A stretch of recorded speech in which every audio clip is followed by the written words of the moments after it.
বাঁচাবো বলে যুদ্ধ করি, মোরা একটি ফুলকে বাঁচাবো বলে যুদ্ধ। অনেক ত্যাগ, তিতিক্ষা আর লাখো শহীদের রক্তের বিনিময়ে আমরা পেরেছিলাম মুক্তিযুদ্ধের বিজয়। কিন্তু মুক্তিযুদ্ধে বিজয় লাভ করার পর পরাজিত পাকিস্তানি সৈন্যদের ভাগ্যে কি ঘটেছিল, চলুন আজ আমরা জেনে নেই সেই ইতিহাস। প্রিয় দর্শক, চলুন আমরা ফিরে যাই 1971 সালের 16 ডিসেম্বর, যেখানে পাকিস্তানের কমান্ডার একে নিয়াজের নেতৃত্বে সৈন্যরা আত্মসমর্পণ করেছিল রেসকোর্স ময়দানে। আত্মসমর্পণ করা পরাজিত এই সৈনিকদের ভাগ্যে কি ঘটেছিল? প্রায় 93,000 অফিসার, সৈনিক, আলবদর আওসাম সদস্যদের ওই সময় ভারতীয় বাহিনী ভারতে নিয়ে যায় এবং ভারতের বিভিন্ন সেনা ক্যাম্পে তাদের যুদ্ধবন্দী হিসাবে আটক করে রাখে এবং জেনেভা কনভেনশনের অনুযায়ী তাদের সাথে যুদ্ধবন্দীর মতোই আচরণ করা হয়। একে নিয়াজি তার বই বিট্রেল অফ ইস্ট পাকিস্তানে উল্লেখ করেছেন সেই দুঃসহ বন্দী জীবনের কথা। তারা বলেছিল লজ্জায় তারা কুঁকড়ে গিয়েছিল ভারতে বন্দী অবস্থায়।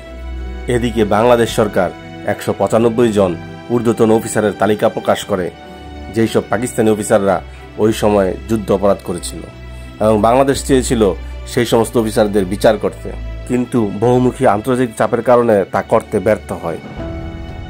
এদিকে পাকিস্তান সরকারের তরফ থেকে যোগাযোগ শুরু হয় ভারতের সাথে, কিভাবে তাদের যুদ্ধবন্দীদের ফেরত নেওয়া যায়।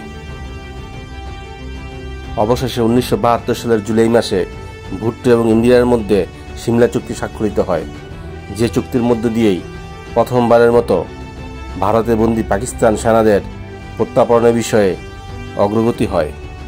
যেহেতু বাংলাদেশ একটি পক্ষ ছিল এবং বাংলাদেশে কিছুটা আপত্তি ছিল, তাই 1973 সালে ভারত, পাকিস্তান ও বাংলাদেশের মধ্যে একটি ত্রিপক্ষীয় চুক্তি স্বাক্ষরিত হয়, যার মধ্য দিয়ে পাকিস্তানের 195 জন যে যুদ্ধপরাধী অফিসার ছিল তাদেরও রেহাই দেওয়া হয় এবং এরই মধ্য দিয়ে 1974 সালের মধ্যে পাকিস্তানের সব সৈনিক এবং অফিসাররা পাকিস্তানে প্রত্যাবর্তন করে ভারত থেকে।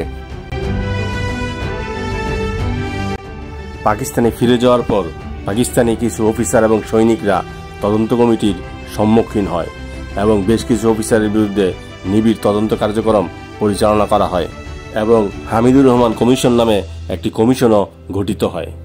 এই কমিশনের রিপোর্টে ভারতীয় ষড়যন্ত্রকেই মূলত দায়ী করা হয় পরাজয়ের জন্য।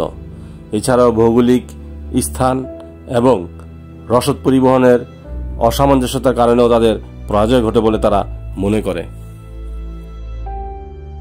পাকিস্তান ফেরত সৈনিকদের মধ্যে অধিকাংশ আবারও তার নিজ নিজ বাহিনীতে ফিরে যায়, আবার বেশ কিছু সৈনিক তখনই চাকরি থেকে ইস্তফা দেয়।